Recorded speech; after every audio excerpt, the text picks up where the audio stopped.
menerima pengutusan ya dari Allah ya, dia menyebarkannya dengan pedang. Lalu Bapak mengatakan itu soal biasa ya, karena kalau diperangi akan memerangi. Pertanyaan saya Pak ya, pedang yang dibawa oleh Nabi Muhammad adalah tuntutan kepada orang-orang untuk mengakui dia sebagai Rasul. Nah ini masalahnya, untuk mengakui dia sebagai Rasul, sedangkan Rasul Paulus sama sekali ya, aku tidak memegahkan diri, kata Rasul Paulus. Bahkan dia tidak pernah menyebut namanya itu akulah Rasul ya, Pak, taat kepada aku, taat kepada Yesus, nggak ada Pak ya. Tetapi di kitab Bapak, tuntutan untuk menerima dia sebagai Rasul itu mutlak ya. Semua orang yang tidak mau mengakui dia sebagai Rasul adalah kafir, dan di dalam At-Taubah 1, 2, 3, perangilah orang-orang yang kafir yang tidak berjalan di jalan Allah gitu kan.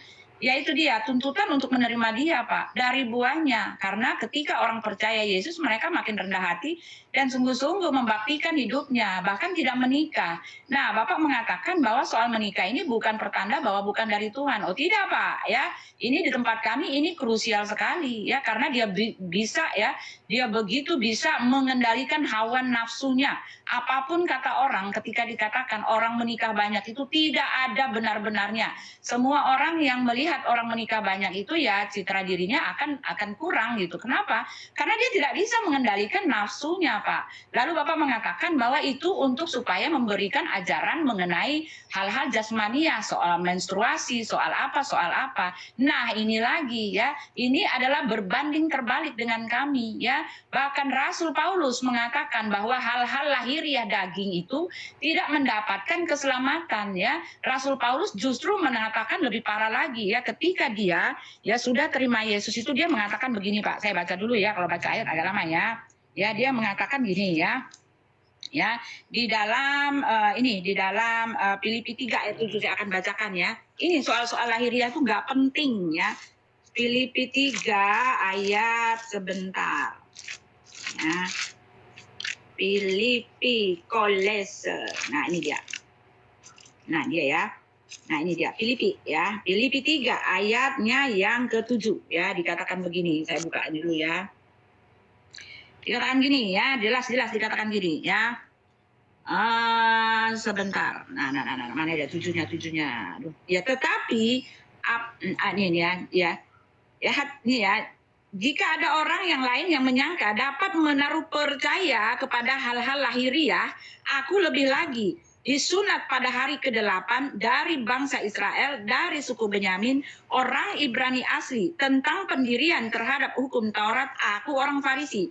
Tentang kegiatan, aku penganiaya jemaat. Tentang kebenaran dalam mentaati hukum Taurat, aku tidak bercacat. Tetapi apa yang dahulu merupakan keuntungan bagiku, sekarang kuanggap rugi karena Kristus.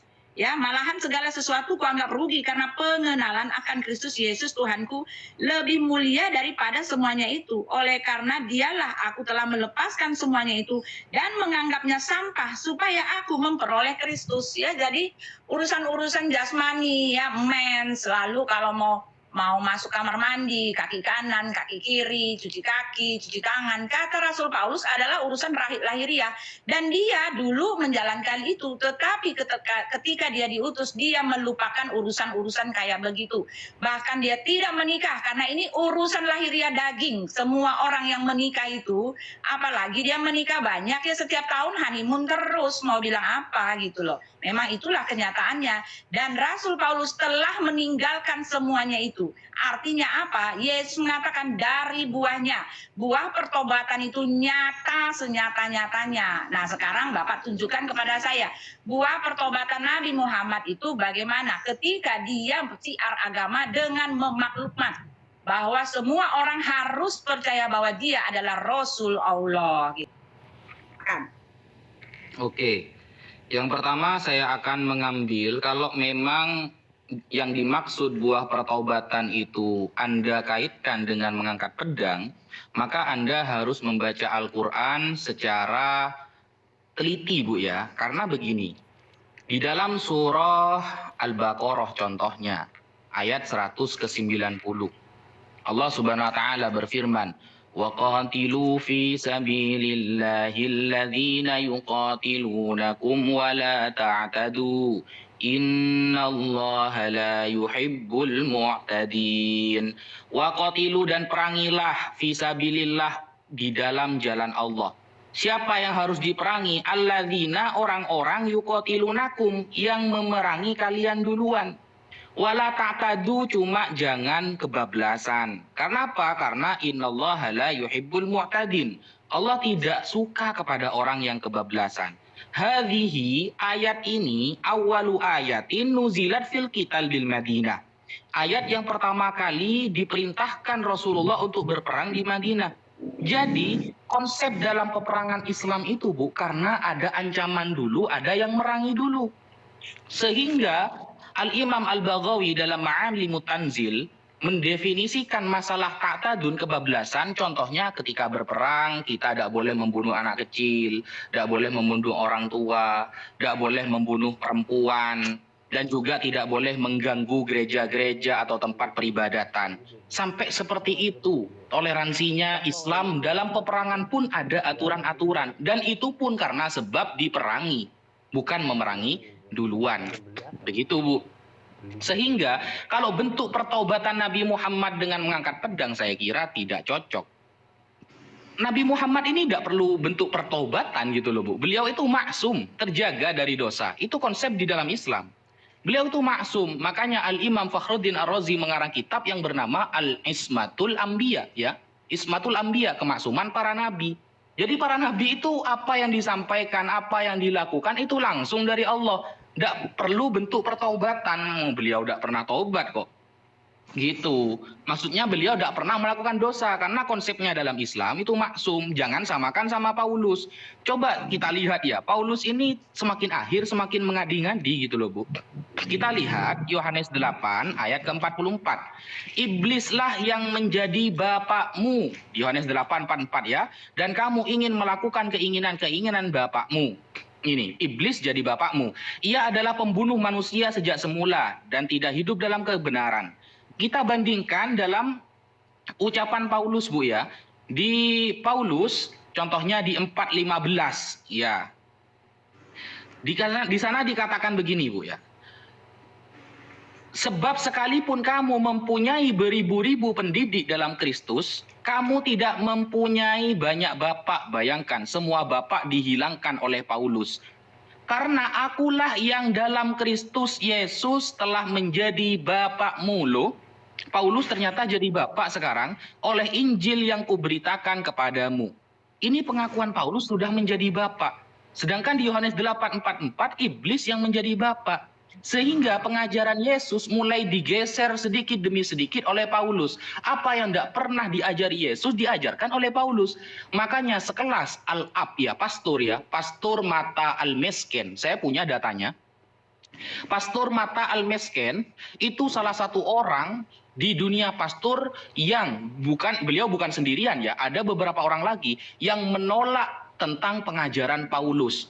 Bahwa dikatakan Paulus ini adalah orang yang mengajar kesesatan pertama kali di gereja mula-mula. Tidak ada itu. Itu bayangkan, pastor sendiri mengakui Paulus ini pekerjaannya bid'ah gitu loh. Tidak pernah diajari Yesus sebelumnya. Monggo dijawab. Ya, jadi Bapak comot-comot ayat, ya. Bapak mengatakan, ya, bahwa Rasul Muhammad terjaga dari dosa, ya, tetapi Rasul Muhammad sendiri mengatakan cuma Isa lah satu-satunya yang tidak berdosa, ya kan? Bapak mengatakan bahwa Rasul Muhammad dia terjaga dari dosa. Tetapi kalau mengacu kepada hukum Taurat, Rasul Muhammad melanggar semua perintah dari hukum Taurat, ya. Karena hukum Taurat mengatakan jangan mengingini istri sesamamu, ya, titik, jangan membunuh, titik, tidak ada ini ya, tapi Rasul Muhammad melanggar itu semua, ya. Lalu Anda mengatakan bahwa mereka itu diperangi, ya, kalau memerangi boleh memerangi. Nah, kan saya udah bilang, ya, dari buahnya lah. Ketika orang pertama kali dia memegang pedang dengan alasan pembenaran apapun, mau diperangi atau dia yang mau memerangi, dia tidak pedang-pegang, ya, dia kayak Rasul Paulus kan, dia pegang pedang, ya, dengan alasan dia sendiri, ya. dengan maksud menyiarkan kebenarannya dia sendiri. Tetapi itu ditinggalkan oleh Rasul Paulus dan ini dilakukan oleh Nabi Anda ya. Di dalam ya saya mau bacakan ya di dalam 42 ya sebentar ya. Peperangan itu memang jelas peperangan untuk menuntut ya, menuntut bahwa Nabi Muhammad itu adalah Rasul. Itu tuntutan menerima dia gitu sebagai Rasul.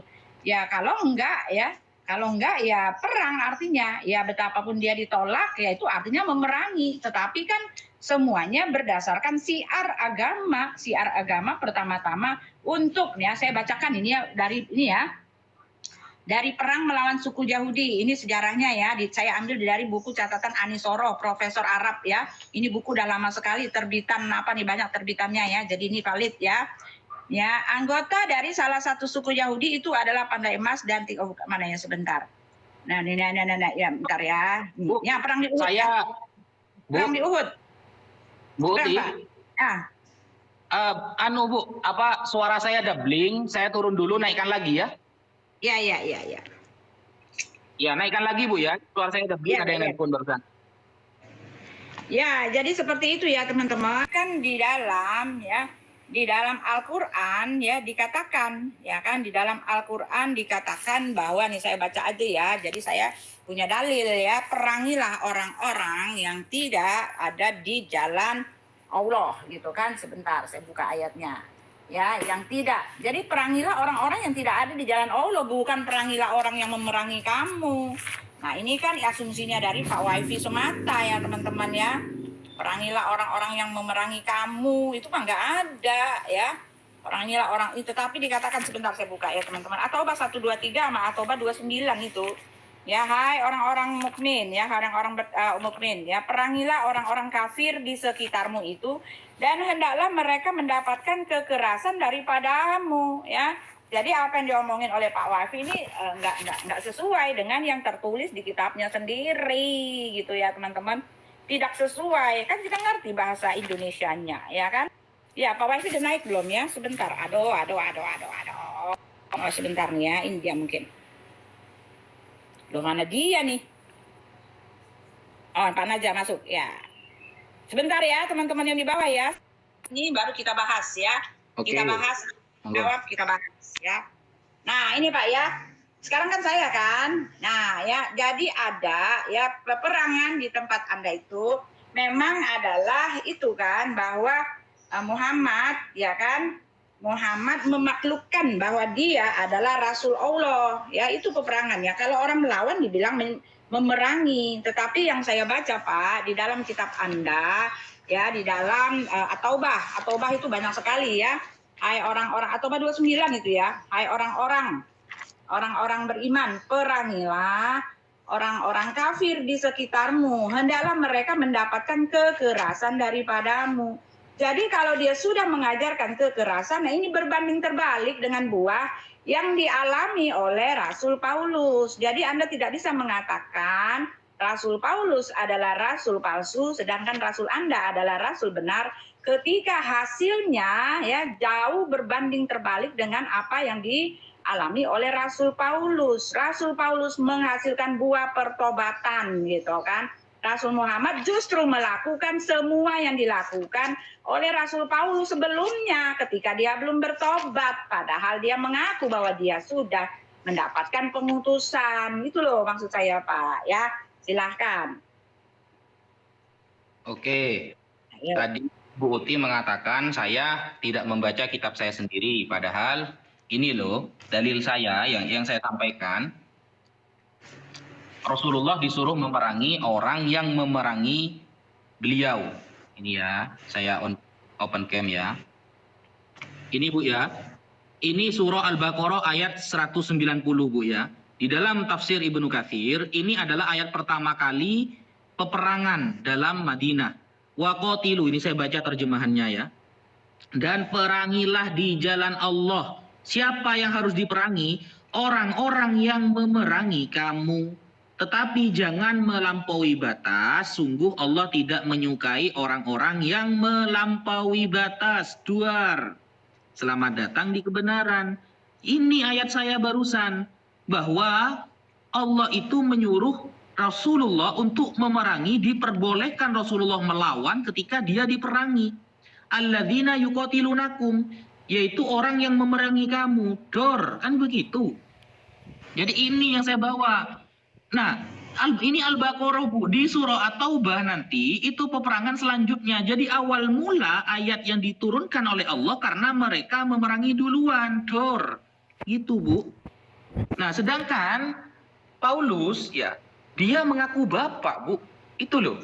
Saya heran kadang sama Paulus ini. Di dalam 4:15 tadi yang saya sampaikan itu ya, Yesus telah menjadi karena akulah yang dalam Kristus Yesus telah menjadi bapakmu oleh Injil yang kuberitakan kepadamu. Berarti Paulus punya Injil sendiri gitu loh.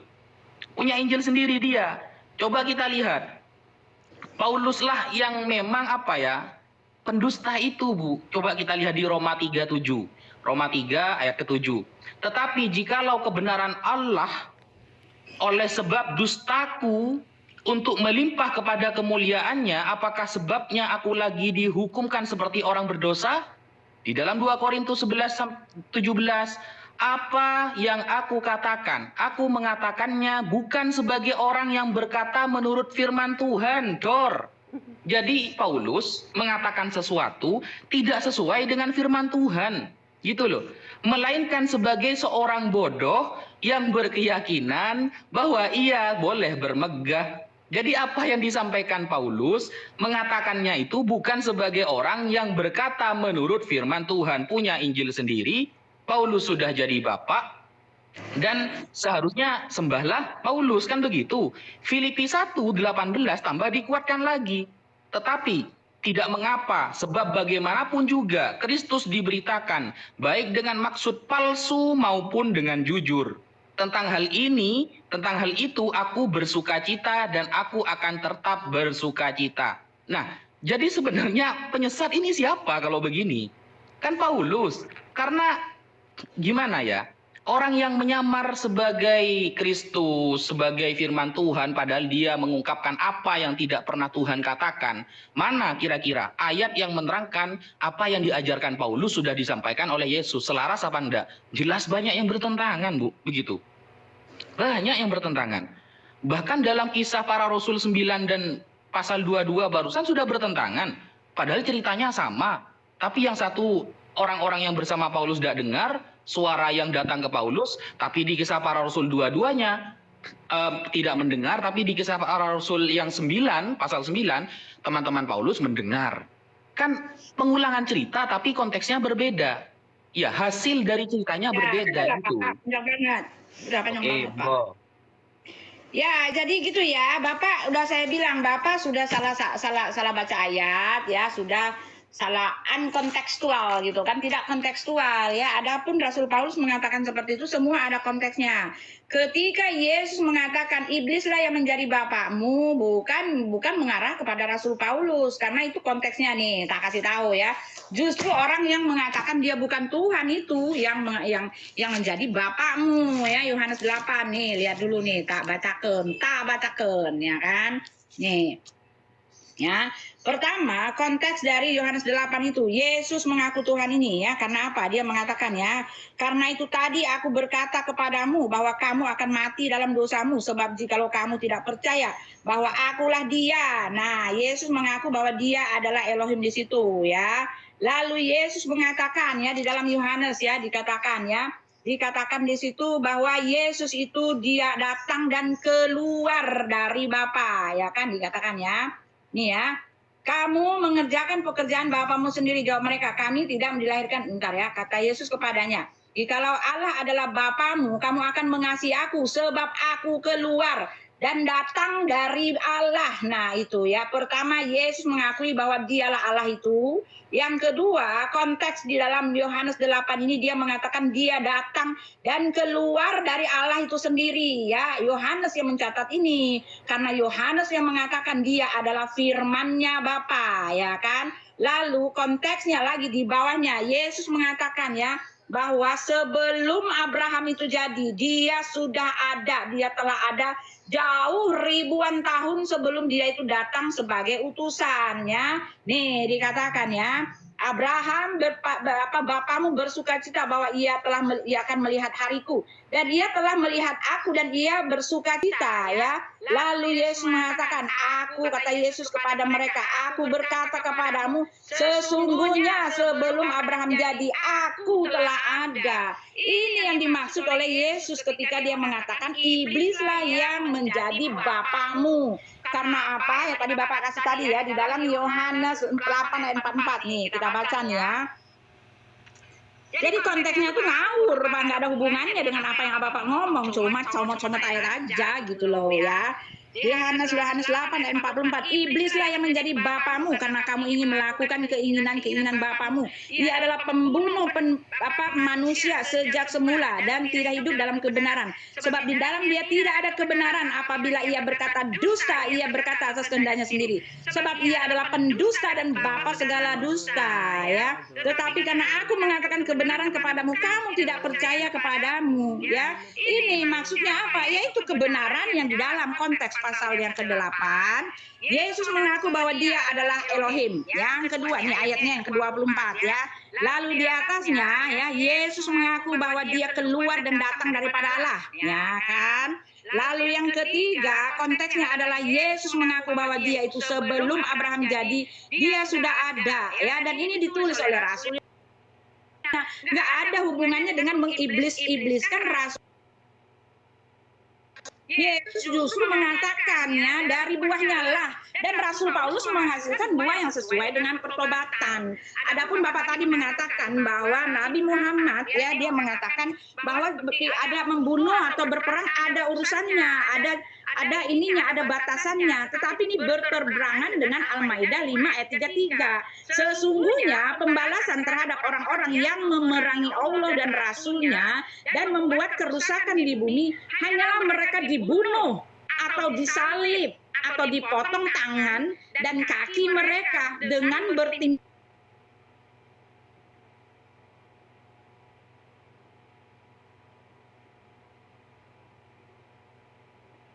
hinaan untuk di dunia dan di akhirat. Putus-putus barusan, Bu. Hilang suaranya. Putus kah? Iya, hilang suaranya. Ya, jadi yang bertentangan dengan Al-Maidah, bertentangan dengan Al-Maidah 53. Bapak mengatakan bahwa perintah berperang itu, ya kan, itu ada ininya, ada toleransinya. Oh, tetapi maaf Pak, tidak ada toleransinya. Karena di dalam yang saya baca nih ya, Bapak bisa sanggah kalau saya salah. Al-Maidah 5 ayat 33, sesungguhnya pembalasan terhadap orang-orang yang memerangi Allah dan Rasulnya dan membuat kerusakan di bumi, hanyalah mereka dibunuh atau disalib atau dipotong tangan atau kaki mereka dengan bertimbal balik atau dibuang dari negeri tempat kediamannya. Yang demikian itu sebagai suatu penghinaan untuk mereka di dunia dan di akhirat. Ya, mereka beroleh siksaan yang besar. Jadi Bapak ngomong cuma ini doktrin Bapak sendiri, pengajaran Bapak sendiri, tidak sesuai dengan Al-Quran, tidak Alkitabiah. Nah, itu dia ya. Silakan Pak. Tidak, Dalam Al-Maidah ya, dalam Al-Maidah 5:33 itu konteksnya jelas Bu ya, orang-orang yang memerangi Allah dan Rasulnya. Yang namanya yang diperangi Allah sama Rasulnya, ya kalau dibiarkan, kalau dikasihi, ini bahaya banget. Bisa jadi Rasulullah nanti terbunuh, kan begitu. Makanya Allah memberikan penjagaan, yaitu dengan cara menghukum dengan seberat-beratnya kepada orang yang memerangi Allah dan Rasulnya. Itu jelas konteksnya Bu. Yang memerangi ya. Kalau yang memerangi ya enggak lah. Tapi lihat Paulus Bu ya. Sebenarnya saya heran ketika Bu Uti Watimena mengaitkan poligami Rasulullah dengan konteks Paulus. Kalau Rasulullah dikatakan hanya mengedepankan hawa nafsunya, tapi Paulus tidak menikah Bu. Gitu. Seharusnya orang Kristen kan ikut Paulus, tidak usah menikah. Karena kalau menikah kata Paulus kan itu berarti mengedepankan nafsu. Tapi kenapa orang-orang Kristen kok tidak ada yang ikut Paulus? Seharusnya tidak usah menikah semua, kan begitu yang pertama Bu ya. Yang kedua, nah Paulus ini selalu menyamar atau bertakiyah bahwa dirinya dinubuatkan oleh Yesus. Mana Bu? Perkataan Yesus tentang Paulus dalam Alkitab kan nggak ada gitu loh. Nggak ada Bu. Kalau kita baca di Matius 15, di sana dikatakan, waspadalah terhadap nabi-nabi palsu yang datang kepadamu dengan menyamar seperti domba, orang Yahudi. maksudnya ini. Tetapi sesungguhnya mereka adalah serigala yang buas. Nah, perumpamaannya menggunakan lafaz serigala, Bu ya. Coba kita lihat. Domba ini maksudnya orang Yahudi, serigala yang buas itu maksudnya Romawi. Kenapa kok saya katakan Romawi? Jenengan bisa lihat, Bu, logo AS Roma, julukannya ya, AS Roma itu adalah serigala ibu kota. Dalam sejarah Roma itu ada. Dan Pauluslah serigala Romawi itu, Bu.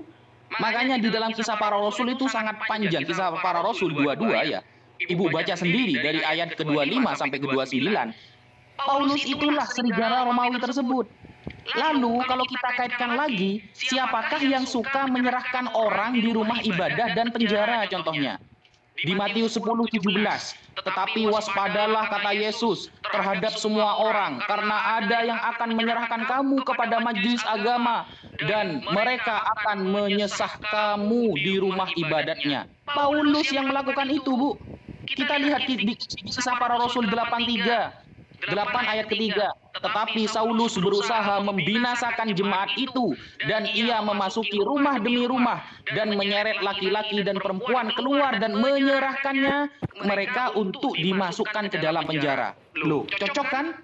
Kemudian siapa penyesat yang dari orang Farisi? Sesuai Matius 16 ayat ke-6, Yesus berkata kepada mereka, berjaga-jagalah dan waspadalah terhadap ragi orang Farisi dan Saduki. Itu Paulus. Pauluslah penyesat orang Farisi itu. Kita bisa lihat di kisah para rasul 23 ayat ke-6. Dan karena itu tahu bahwa sebagian dari mereka itu termasuk golongan orang Saduki dan sebagian orang termasuk golongan Farisi. Ia berseru dalam mahkamah agama itu, katanya, hai saudara-saudaraku, aku adalah orang Farisi, keturunan orang Farisi. Aku dihadapkan ke mahkamah ini karena aku mengharap akan kebangkitan orang mati. Semuanya cocok sama Paulus, Bu. Siapakah ahli dalam hukum Taurat yang penyesat? Kalau kita lihat ya, dalam Lukas 24:6, di sana dikatakan, waspadalah terhadap ahli-ahli Taurat. Kan begitu kata Yesus, waspadalah terhadap ahli Taurat. Lah, orang itu Paulus maksudnya. Di Filipi 3 ayat ke-6, tentang kegiatan aku penganiaya jemaat, tentang kebenaran dalam mentaati hukum Taurat, aku tidak bercacat. Nah, cocok kan, Bu? Gitu loh. Kalau kita cocokkan kewaspadaan Yesus dari dulu, itu cocoknya ke Paulus gitu loh. Monggo dijawab.